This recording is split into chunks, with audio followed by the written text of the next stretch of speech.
Okay, Mr. Chair, if you wanted to go ahead and call the meeting. Okay, I'll call this meeting to order at 2:06. And the thing we'll do is the land acknowledgement. Nicholas, you want me to do that, or you want me to do that? It's completely up to you. I'll see what I can do. How's that? I'll try it. George, this is training for you, George. Get ready. I will read the land acknowledgement. The city of Thorold is situated on treaty land. The land is steeped in the rich history of the First Nation, such as the Hattawin-Donnurong, the Haudenosaunee, and the Anishinaabe, including the Mississaugas of the Credit First Nation.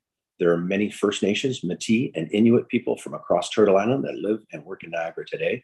The city of Thorold stands with all Indigenous people, past and present, in promoting the wise stewardships of the lands on which we live. Okay, we'll move on to the declaration of interest. Are there any declarations of interest? None here. No. I feel no. No. Good. Okay. Perfect. We're going to do the adoption of their last agenda. Of course, that would be the one before the last one because we did not have a quorum. Can I get a mover and a seconder, please? A mover by Joe and a seconder by Terry. I'll call the question. All those in favor? Yeah, I'm in favor also. Anybody opposed? Okay, we're good. We are going to now move on to adopting the minutes from the June 8th, 2023 meeting. Can I get a mover and a seconder, please? A mover by Terry, a seconder for Joe. Thank you so much. I'll call the question. All those in favor? Okay, opposed, anyone? No, we're good. Okay, well, I hope Dan's hearing this. I hope we're not boring him to death. And we really appreciate Dan coming in here today. And we're going to have a presentation by Dan Kennedy from Sports Niagara. And Dan will be discussing sports future and the opportunities it may provide to our city. We appreciate Dan's flexibility to join us. And Dan, we're so sorry about last month. And thanks for coming. Are you there, Dan? Yeah, I'm here. Can you hear me okay? We can. I don't know Great. if you're going to I'm driving in a car, so I may be cutting in and out, but I'm going to keep my camera off just to kind of keep my bandwidth strong, if that's all right. No worries about that at all, Dan. You go ahead then. Thank you so much. Yes, thanks for inviting me. So I think you've all heard about Sport Niagara a little bit, but just to give us a bit of a background, the Canada Games happened a year ago as of Friday, which is very exciting. And part of the legacy of the Games was to create a sport body that would promote both high performance sport and sport events in the Niagara region. So as part of that mandate, Sport Niagara was created to sort of fulfill that need.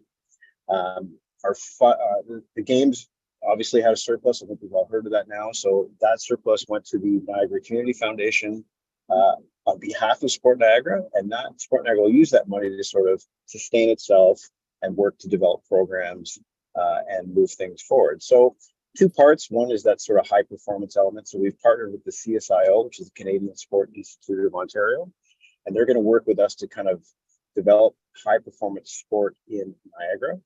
And the second part, again, is that sort of sport event management and sport event promotion. So how it can benefit Thorold and really how it can benefit the Niagara region is that sport events right now are very, very big.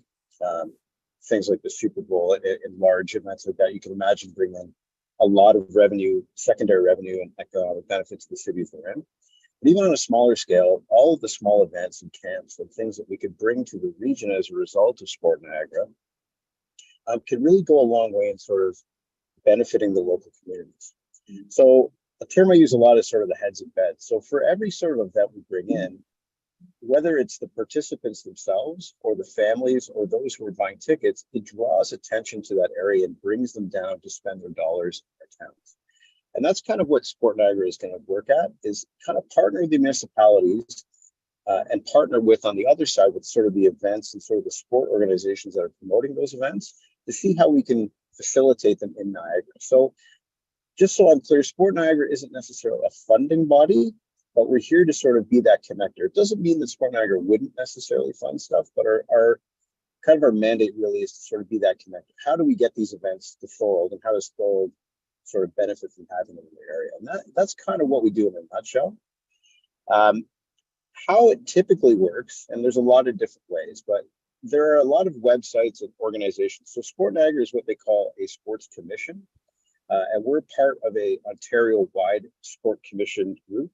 So we share sort of resources around what events particular sport organizations or otherwise might be bringing or looking to have a host. And so what I mean by a host is an organization or a municipality or somebody that's going to basically be the person that, one, guarantees its success from an operational standpoint as well as a financial standpoint. So basically someone to foot the bill. And that's how it really works. And then what will happen is we'll get all these sort of offers and bids in, and then typically we'll have to put together a counter bid or say, yes, we're interested. Here's how we're going to do it. And then those go and they get awarded. And then from there, you build sort of a host committee, and those host committees then hire people or have volunteers that then organize and put this event together. So typically there's a bit of capital or a bit of money to start those. But in most cases, a lot of this funding comes from the organization that wants to put on the actual event, and through sponsorship and through fundraising efforts. So grants, through the Niagara region, through their sort of ECDEV, they have a mandate to sort of promote sport events and sport events throughout the Niagara region over the next 10 years. So by reaching out and kind of adapt those, the idea is that we fund these externally so that we leave a legacy for the city that we're doing these events in. So for example, in Thorold, if we had an event we want to do there, we realized, hey, we want to update all our hockey rinks. That would be something we would look to do through a legacy kind of program as part of that event.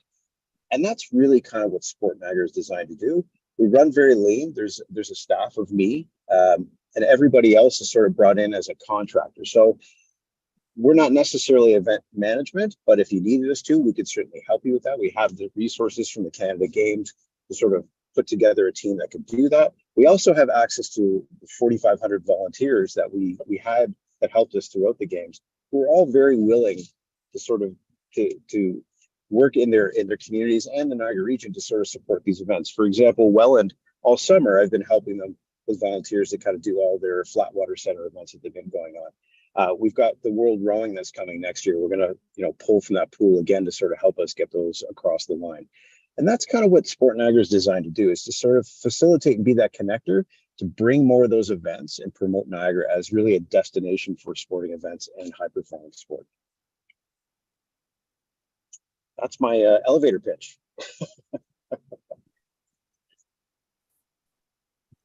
Well, that's very interesting and intriguing for us.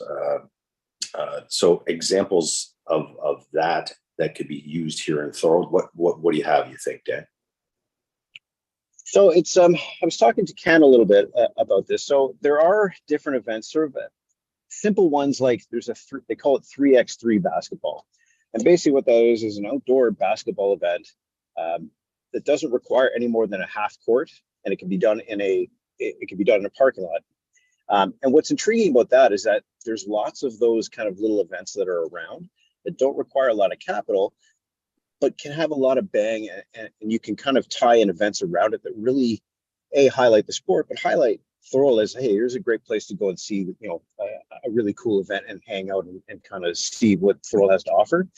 Certainly with the River Lions having their office there, there's a great partnership and opportunity there to sort of partner with them, both from a marketing perspective, but also from a financial perspective. So for them to have the ability to sort of promote the River Lions at an event that has a caliber of a 3x3, yeah, they'd be all over. I've talked to them a few times about it. They're very interested in seeing how that might be able to work in the future. And then there's throughout the year, there are events that just happen all the time. Bike races all summer. There's tons of basketball events. There's baseball events. There's lots of every calendar month, there are lots of events. Hockey, as you can imagine, is huge. Lacrosse is very big. There's lots of para events that they want to do, and not just events, but the camps themselves. All of those things bring people to the region and allow you the ability to sort of highlight your city as somebody that can actually support these things moving forward. Excellent. Dan, I have a question, if I may. Are we open for questions through the chair? Yes, I agree. Dan, thanks so much for taking the time to meet with us. I'm guessing that you probably have a list of assets in the region, like Welland has this arena and this baseball park and this soccer field, and Niagara Falls has this. Do you have a list of Thorold assets that are like available to people that may want to put on some sporting events? Yeah, 100%. So we just launched our website. It's sportniagara.ca. And on that website, we took all the assets we had from the games from a venue standpoint, and we've put them all on there. So it's right now it's specific to just those assets we used during the Canada Games, but our goal is to then expand that to include other ones that maybe the games didn't utilize.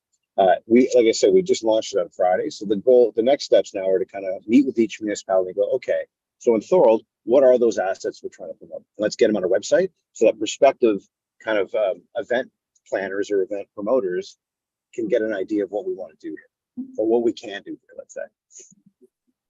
Awesome. And do you have, like you say that there's events going on monthly, would that include like marathons, half marathons, 5Ks, that type of thing as well, 10Ks? Or is it more from like? Yeah, there's lots of those. Yeah, there's all kinds. So sorry, it's cutting up. So if I step on it, it's not by choice. There are lots of events. So there's those events that you're talking about where there's constant road races and running races that really they're just looking for somewhere they can set up and go. They're pretty self-contained. They don't necessarily have the same maybe impact because they show up in the morning, they run the race and they leave. So people aren't necessarily staying overnight. Doesn't mean there isn't benefit to it. They're just maybe not as big. Then there's other ones that sort of they're building content for television. So you'll see on Sportsnet a lot, like lumberjack competitions and strongman. Those ones are always looking for places to do it, but they want you to pay for that event. So they're saying, you shell out $100,000, we'll put this event here, but then you can do whatever you want there, promote it, whatever. Those, I tend to stray away from those because I don't know that it makes any sense for Niagara to do them because we don't need to promote Niagara, right? People know where Niagara Falls is, they know we're down here. And I don't know that there's a measurable gain. And then there's all the other sort of like Hockey Canada. There are probably 12 to 15 very large Hockey Canada tournaments that if there's the right sort of mixture between maybe Thorold and Welland or Thorold and St. Catharines, where we have enough resources from a rink perspective to do it, they'd be very willing and open to kind of bring down. So to answer your question, there are a lot of small races that, yes, we can absolutely get and very easily. And then there's the bigger things where we have the ability to promote a lot better and the ability to get a lot more sponsorship and visibility. Thank you. Anybody else have any questions for Dan at the moment? Yeah, I'll look forward to looking at that website and looking at the assets and wondering where the imagination runs with this kind of stuff, Dan, because obviously, yeah, I agree that you need something where they need to stay almost or have a 2-day or minimum kind of thing where, kid stuff must be the ones you're hoping to hit because then you get the whole family that end up coming. I recall and that's predictions were strictly hockey tournaments. 100%. There's hockey tournaments for days, and those are great, except I'm trying to get, what'd be great is all the other things that, winter gets filled on its own just because everyone plays hockey, let's say, but it's all the other months.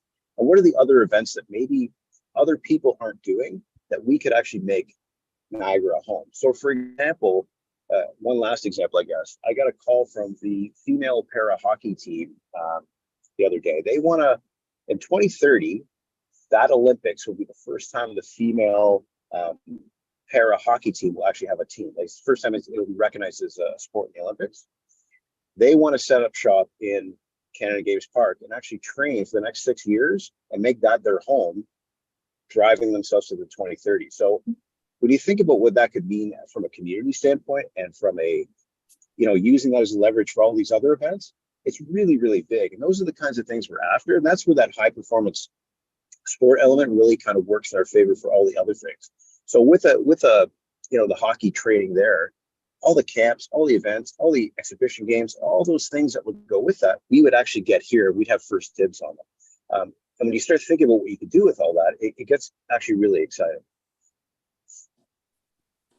Yeah, that's right in our backyard. We like it. 100%. Well, thank you so much, Dan. I appreciate you coming. And We appreciate you coming back, actually. That was very kind of, and I'm sure there'll be more opportunities for us to discuss more stuff with you that could maybe be a Yeah, well, absolutely. And again, as questions come up, please just reach out and give me a call, or have Ken give me a call, whatever works. Yes. Yeah, we're trying to promote this and make this happen. So and we're very open to all kinds of ideas. So doesn't necessarily have to be a specific sport. It could be an event in general. We could figure out how to make that work. You give us that website one more time for me, please. Yes, it's sportniagara.ca. Perfect. All right, I'm just going to look it up real quick. I can have it on my phone for later from a little idea. Perfect. Awesome. Well, thank you so much. You take care now. You as well. Thanks, everyone. Thank you. It was very interesting. Have a good day. Take care. Thanks to Ken, by the way, for getting that put together for us. We appreciate that from Ken. He couldn't make it today. I don't know if everybody's seen that email. But yeah, just jumped on there. It's got the same stuff from the Canada Games. I was a volunteer at the Canada Games myself, so it was super fun. Okay, we're going to move on to correspondence. It looks like next. I don't know if we have any correspondence, Nicholas. Mr. Chair, I'm not aware of any correspondence that came through. Maybe I'll step back for 1 second there. Does anybody want to discuss what we just listened to with Dan, by the way? Any things that you want to bring up? Anyone? George, go ahead. Yeah, unfortunately, I was muted. I wanted to ask him what other communities had done to sort of, like he's making the pitch to our committee. Should we be making council aware of the Sports Niagara and somebody from the city ensuring that all our assets are accurate and up to date on their Sport Niagara website, so that and as new ones come online, that they get added onto the Sport Niagara website? I think Ken's a big part of it. That's how we got here with Dan. So I think probably as our economic guy, he's probably pushing that as well as it could probably get pushed. I'd imagine. Thank goodness for bringing him here too. Nella, you talk on that at all, or you're aware of this stuff? Yes, we are partnered with Dan and Sport Niagara through Ken Schultens and through the TCAG as well. Okay, that's great. Everything is updated as it comes through. Yes, it's I just jumped through the website there, and you can just jump from ice hockey to lacrosse to mountain biking. All the assets are kind of lined up quite cool, actually. It's a really good web. Yeah. Any other questions, Joe? Did you have something there? Or? No. Okay. All right. So we went through correspondence. All good to go there. We're going to go to committee business. First point is Port Robinson tourism promotion. So where are we going with that one, Nicholas? So my understanding is, that's something that Mr. Chair Joe will be speaking to. Perfect. Go ahead, Joe. Okay. Yeah, you'll recall a couple meetings ago, I was talking about in relation to the tourism report, the demographic report that Ken Schultens put out when we got it in our June meeting. And, it was an excellent report, covered all areas of the people that were visiting the Lock 7 Viewing Center. But when it came to Port Robinson, all we were tracking was the number of riders that were using the Bridget Ferry. We didn't have any information on age, who they were, where they were coming from, where they were going, if they were Canadian, local, international. So I went down to the Bridget Ferry a couple of times, and I talked to the ferry operator, Rosanna. I talked to her a couple of times and tried to get an understanding of what they try to do as operators. Now, last year she did. They have a sheet where they just track the numbers, the ridership numbers, and which direction they're going. But when she does have time, if it's one rider, she may get into a conversation with the person, and on her sheet, and this is just something she does personally, she'll put down some of the demographic information that we want to gather. But it is something that just cannot be done at the ferry itself, because the ride is only about 30 seconds long. And if you've got 6 people on the ferry, you can't gather any information from them. So in the Parks, Trails, and Recreation Master Plan, the consultants made a recommendation of using the Darlene Ryan Community Center as a visitor center. And it's only about 2 blocks from the East Side Dock. You walk up the street, you see the Bridge 12 pub and eatery, and another block is the Darlene Ryan Community Center. So I tied in with Debbie Barnes, and she's with Port Robinson Proud. And Port Robinson Proud organization does a lot of self-promotion within the community. They organize dinners, any kind of event, Easter egg hunt and stuff like that, that they service the population of Port Robinson locally. So I talked to her about how the Tourism Advisory Committee could promote Port Robinson better, because it is quite a little community. And I'm sure that I was down there July 6th, I believe. Tom Russell, who is a member of our Heritage Advisory Committee, he did a talk on Port Robinson, and Terry was there, and it was a really, really impressive talk. He is quite a historian when it comes to Port Robinson, and he talked for an hour and a half, and it was basically the tip of the iceberg. And he really he spoke from his heart. He could relate to so many of the events that occurred. Well, while I was there, there was a lady there that is involved with booking the events in the community center. And I raised it with her about setting up a temporary or a pilot project visitation center. And she thought it would be extremely difficult on the weekends. The community center is pretty well booked, so there would be real scheduling conflicts.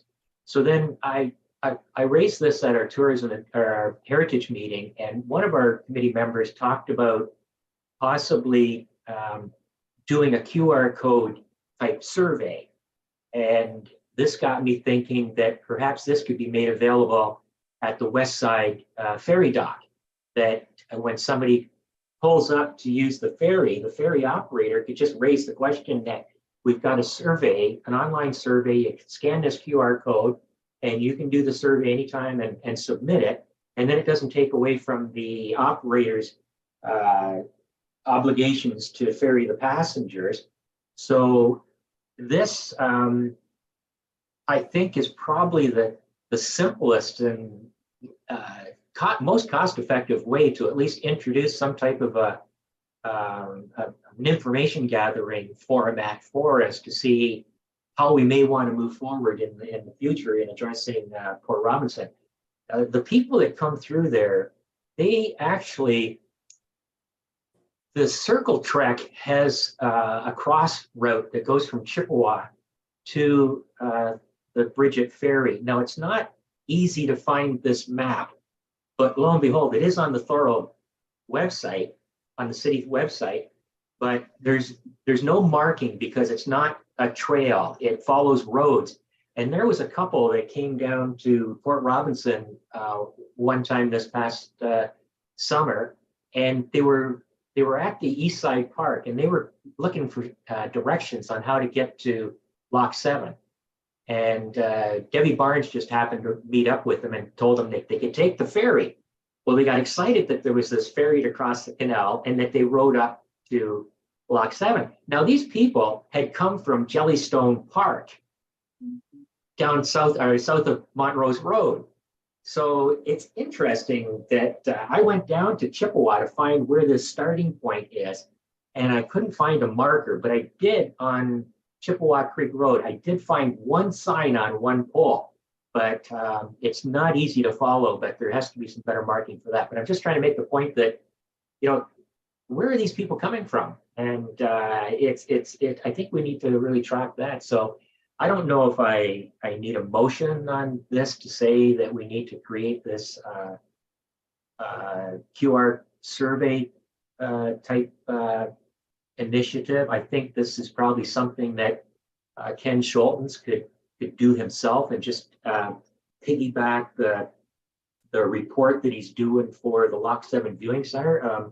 Nicholas, can you advise on that? There may be certain things to consider just in terms of pricing and getting the interface set up to collect and analyze the data. Okay, Also, like I'm not sure if there would be signage required to draw people's attention to it. Yeah. Without getting too much in the weeds, there may be some privacy concerns. I understand people are volunteering, right? But they Yeah. need to be aware that the information they're giving, how it's being used, right? So that there could be a few factors to consider. In terms of a motion at this point, did you perhaps want to leave it for discussion with Ken? And yeah, I think so. Yeah, circle back to it. Just when you have a better idea of what will be required, I suppose. sure. So we can just keep this on the agenda then for the next meeting. Go ahead, Terry.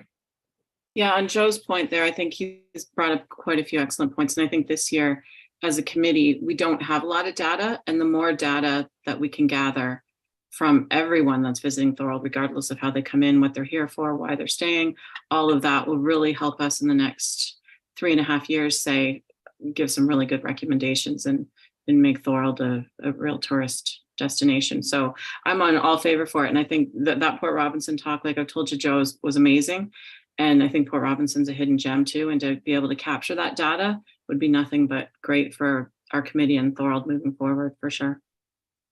I just going to raise a point here on that QR code idea that could be something that could be on signage on the way to Port Robinson. Maybe we can finally get some signage to show people how to get there. Those QR codes are so easy to work with too. Maybe if it's just a QR code to show those people from the falls how to get to Bridget Sure. and realize what we do have in Port Robinson and in Thorold. There's a lot that can be captured in that. And I think information. It doesn't have to be them maybe punching in their stuff or giving that information on that part of the thing. Like we'll figure out the privacy of it, but I would really love to see our council have an idea on how to get people onto that Bridget, and that makes them come to Thorold. And it's a huge part of our tourism is that bike. I did the trail the other day going back towards Glendale, and a lot of roughage there, it needs to be cleaned up so bad. Some of the old murals and stuff that are on the canal walls itself are just, absolutely annihilated.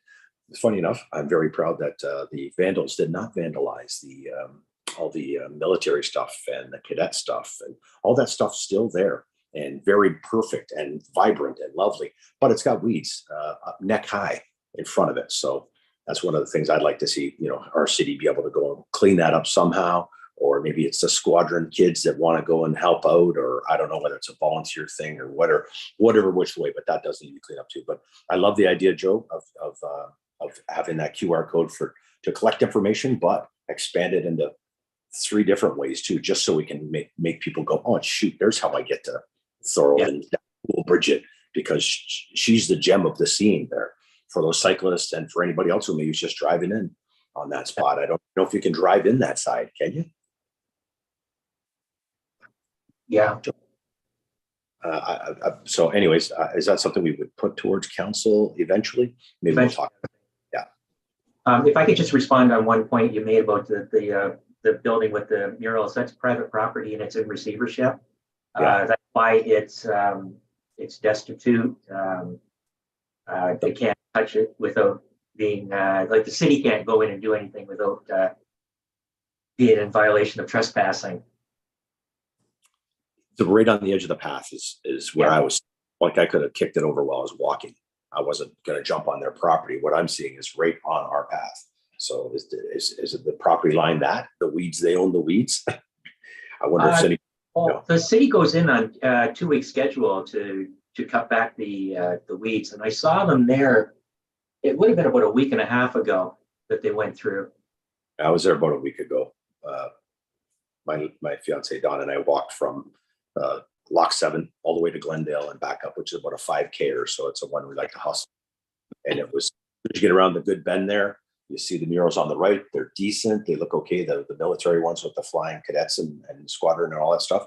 But then but even in front of them, there is a ton of weeds that could be cleaned up to make sure people see that.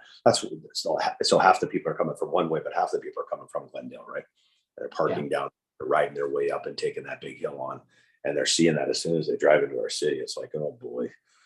Well, unfortunately, like I said, it's private property, and Gina Armstrong and she's with the Friends of Beaver Dams, and we approached the city a couple of years ago. Donna Del Vecchio was our clerk, and Curtis Dre was the operations, and we talked about there was a lot more murals still up at the time when we addressed this, and what we wanted to do was get those murals taken down and put them in storage. And that's when we had it pointed out that we weren't allowed. And I just said, well, why can't we get you get the fire department in with their ladder truck and hang from the basket. You're not touching their property. But no, unfortunately, since that discussion we had, more of the murals disappeared. The kids were tearing them off the wall and using them for skateboard ramps where the loading dock is. Yeah. Well, if they don't get taken care of, people will treat them as they treat them. Unfortunately, when it's valued, that's what happens, sadly. So I see the military ones are still valued, and the protection homes company ones and all that kind of stuff. I can still see people have not ruined those or vandaled those, or I don't know if they've got touched up over the years. So. Yeah.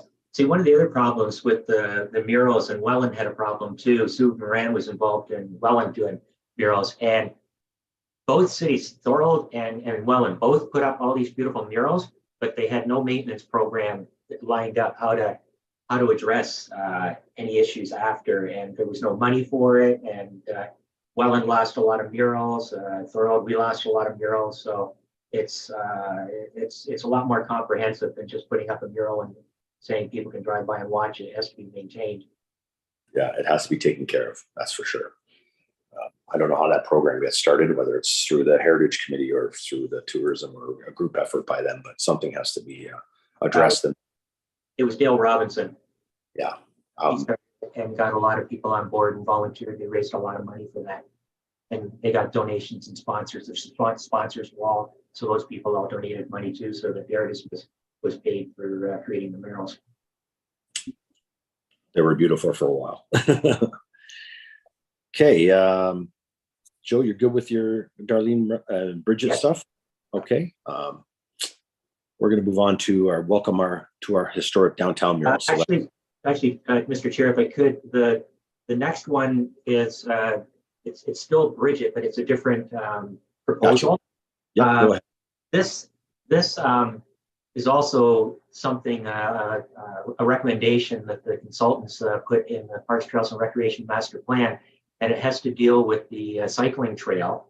The Glendale down to Welland following the canal. And it talks about establishing parkettes or resting stations along the trail where, there could be a bench and a storyboard where people would have an opportunity to sit, maybe watch a boat go by on the canal or something. So what I'm looking at is the Bridget location would be a perfect spot at the end of Port Robinson Road. You come up to the West Side Ferry dock. That would be an excellent spot to put a small parkette or a gazebo with a picnic table. They already have, there's a staff building down on the dock for the ferry operators. There's already a bike repair station at that location. So it would be nice if the city would look at establishing a small gazebo with a picnic table that would have a storyboard that would perhaps contain some kind of information, a continuation of the trail map, probably a map of Port Robinson itself showing, highlighting certain properties, the designated properties. There's about 10 designated properties down in Port Robinson. So this would give the cyclists an opportunity to sit and take a 5-minute break. Maybe they might want to take the ferry across, or maybe they just might want to take in the information that's on the board. And one other thing that I would probably recommend that they add is if the cyclists do want to go across on a ferry and they don't want to take their bikes, perhaps install a bike rack that they could secure them to, and then they can just they could just walk around Port Robinson for the day.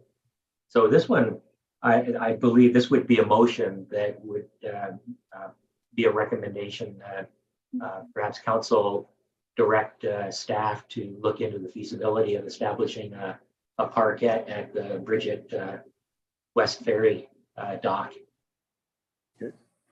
So Joe's put a motion on the floor here for that, and take a vote on that. Everybody raise their hand if they're good with that motion. We'll just need to do a seconder, Mr. Chair.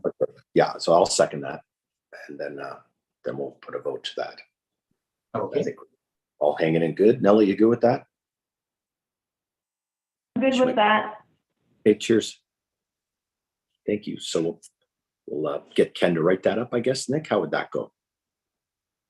So, Mr. Chair, typically how it would work is there would be some sort of memorandum that would appear and be put on the council agenda, specifying that the TAC has passed said motion. okay. So then they would have discussion on this in the council meeting? Yes, there would likely be an opportunity to do that. The next council meeting is September 12th. They do have August off. Yeah, okay.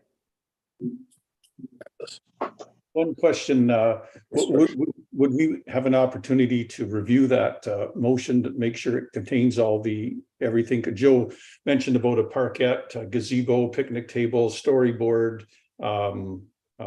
Bike rack. racks, just to make sure that everything is in there. I mean, if we ask for the moon, maybe we'll get something out of it. But it is a good idea having the storyboard there and at the very least a picnic table, so that people do have somewhere to rest, read, and get informed on what's on the other side of the canal. And not a terrible spot to put that QR code either. Oh, exactly. That's a great spot. Yep. Yeah. I think the four components that I mentioned, they could probably be highlighted in the motion. The study would include blah, blah, blah, blah, blah, blah, those components. I like. I've noted the matters you spoke about, Mr. Pertula. Okay, thank you, Nicholas. Awesome, Nicholas. Okay. Get ready, Joe. We're going to slide. Any other discussion on that stuff? Anybody else have anything? Terry, anybody? No? Okay, we're going to carry on then to welcome to our historic downtown mural. Joe, go ahead. Yeah, this is something, you probably all noticed that right in the center of the mural, there's some weathering damage. And I raised this kind of in an informal manner with the Tourism Advisory Committee the last term. And I thought that somebody would pick up on it, but it didn't. And I really believe that a serious effort should be made on the city's behalf to have this problem rectified. I don't know if Catherine Malore herself would do the repair. She's not a young person anymore, but she could certainly probably advise or recommend somebody that could do the repair. And after the repair is done, I mean, this mural is just absolutely gorgeous. You step back and look at it, you see today and you see 1866. So it's a valuable asset in our downtown, and it nails it. Welcome to our historic downtown. So I really believe that the city should step up to the plate on this one and investigate getting it repaired. So, Joe, you're going to put a motion to the floor that we would recommend that? Yes. I will second that motion. Terry can actually second that motion. Go ahead, Terry. That's Through you, Mr. Chair, if I could just speak to that real quick. Absolutely. I'm on the BIA as well, and there is a new Love Thorold selfie type beautiful sign that went up that is directly in front of it. So that it's actually being worked on right now. The mural, not the mural itself, but the lettering underneath was just removed this afternoon. So to be refurbished. So there's some other plans going on with that area. So perhaps the mural will be included in that portion of it. I could double check and get some more information if you wanted on that. But yeah, absolutely. It's a beautiful mural. I see the Okay. picture of the Love Thorold. I love that's the pick. It's a great one. Actually, Yeah. I was gonna raise that Love Thorold in the roundtable because I have some issues with it. But yeah, go ahead. No worries. So Terry, do you think? So I we can should- second it. I'm in favor, but it's just it's a project in flux, I guess, would be the best way to describe it. That the lettering's being moved, so it's not blocked by the Love Thorold piece. Got you. So that should be intriguing. Who on how did that happen? How does the Love Thorold thing happen? It's through the BIA, obviously, or No, it's a donation from the dentist Oh, office that just invested in putting in the Royal Bank building. Yeah. So they opened their new practice. They moved their existing practice into that building, and they invested quite a bit of money in it. And that was a gift from them to Thorold, to the downtown. So the BIA wasn't involved with it. The placement, they had their grand opening on Saturday, and it's a project. It's not just what was there on Saturday. It's an ongoing project with it to beautify the downtown and to add a little different element in what was considered a blank space from. go ahead, Joe. Okay, through you, Mr. Chair. I'll talk about it now rather than do it in the roundtable.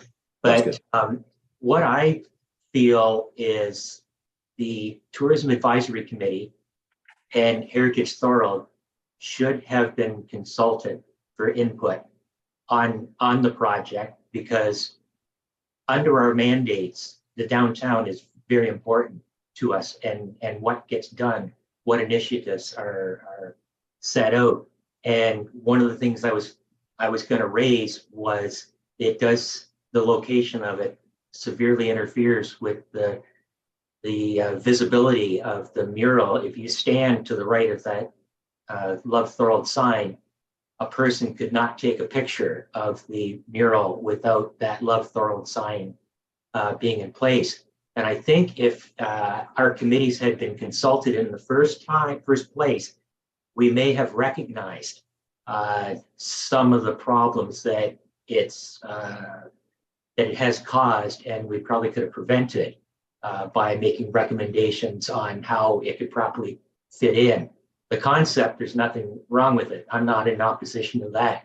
But I think that if we would have been included in that proposal, it would have saved a headache. We do Heritage Thorold through the facade improvement program when businesses want to do some restoration work on their storefronts. As long as it follows certain guidelines, they're eligible for a grant. Now, we did get that dental shop owner did apply for a facade improvement grant. I don't know if we got it because our committee dissolved in July, so we didn't get any information on whether he got it. I suspect he would not have been eligible for it because that's a glass front and it doesn't reflect any heritage. But having said that, we did get the drawings, the artist's rendering of what the building was going to look like. Our committee didn't have any objections to it because basically he was keeping 2/3 of the building, two faces of the building, the parking lot side and the Claremont side were going to be original. And all he was doing was adding glass to the front to accommodate accessibility. So we looked at the facade and thought, okay, it's modern, but we can't make the guy do an old look. And you look across the street at the Thorold Community Credit Union, and it's got a lot of glass on its front. So we just looked, we don't have a problem with this. But like I said, I don't know. We had no knowledge of any Love Thorold sign that was going to be put up at that time last year. So this kind of, I think, blindsided a lot of people. And I was at the community market last Wednesday, and there was a merchant from Front Street that approached me, asked me what I thought about the sign, and I had no knowledge of it. This person looked at me and said, well, it's coming. And I just assumed that this person's position was that they did not quite agree with it. So I think there should have been probably more inclusion with this, even to businesses that may not be BIA members, or whether they are BIA members. I think it really should have included a lot more people, but more power to the company or the business that did donate it.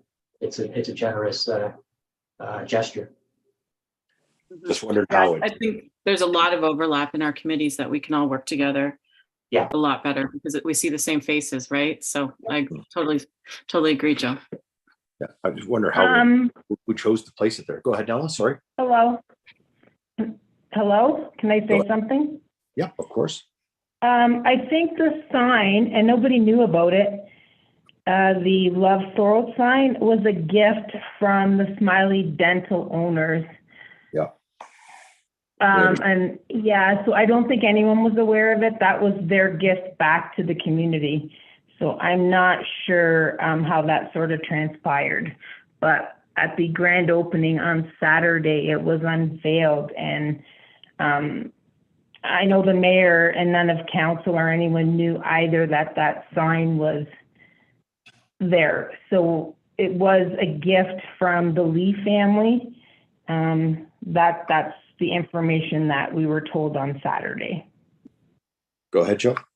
Okay, through you, Mr. Chair, to Councillor Decker. So are you telling me this thing, the city didn't even know that it was coming?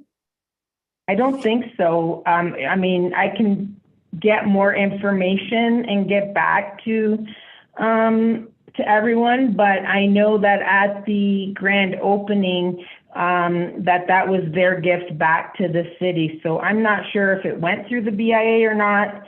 I'm not really aware how it transpired because we were, it was, a surprise to us. I mean, it's beautiful, but it's lights up in the evening. So I'm not really sure, Joe. I can find out more information if you like. Okay, so if I can just ask the question, I think I understand now why this business owner wasn't too pleased with it, because there's a signage bylaw. So I would think I know that they went for permits and stuff. Like, I know that they had to apply for permits, I know that they applied for permits and they had all the proper paperwork, but I think the actual sign, we weren't aware of the actual gift. I know that they did apply for permits because Angela said she had all the documentation. So that I know that they did apply for permits and whatnot. So was there an amendment? No, when they unveiled it, we didn't know that that's what was underneath the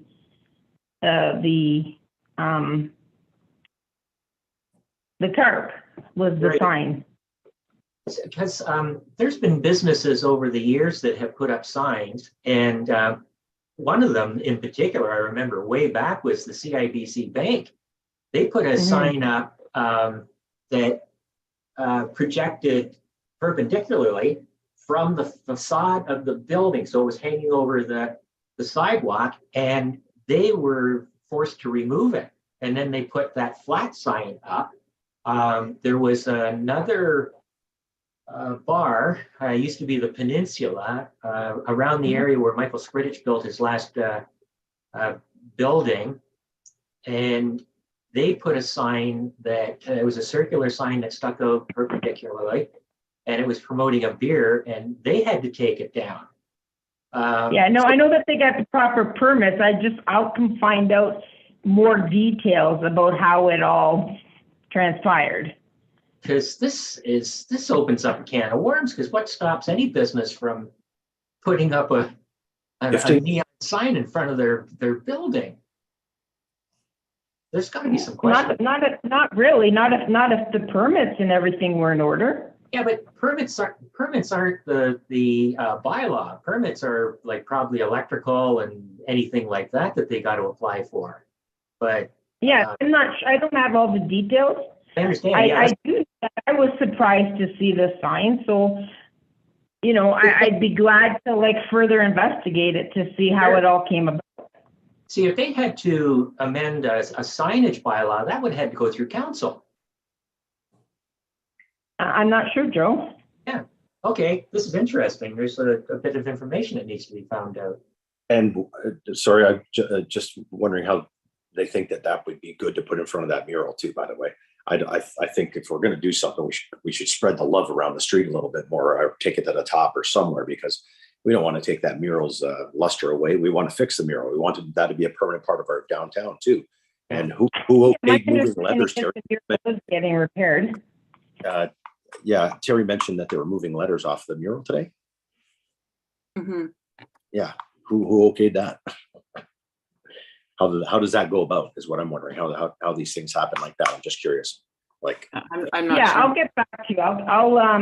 I'll definitely get in touch with the city to see, like how that was. that in, yeah. That happened. Don't, I'm not trying to cause any issues. I'm just, No, I love the sign. No doubt I about just know that, it was unveiled on Saturday, and that's when I Yeah. first saw it. it's massive. Yeah. Yeah, it is. But you know what? I mean, it's nice. We drove by it the one evening and it did look nice. I mean, it's Promise you, it'll be on my not quite, profile not too. quite, it's not quite like how our historic downtown would normally look. So, Yeah, agree. anywho, I'm going to have to check out in about 3 minutes. Okay, I understand, and we're going to be going to the end of that our Okay. run. So Mr. Chair, please go given ahead. that we would lose quorum in 3 minutes when Councillor Decker leaves, for clarity. So the motion that I have that's been put forward is that the Tourism Advisory Committee recommends that council direct staff to review options for refurbishing the welcome to our historic downtown mural. Does that capture it? Okay. Love it.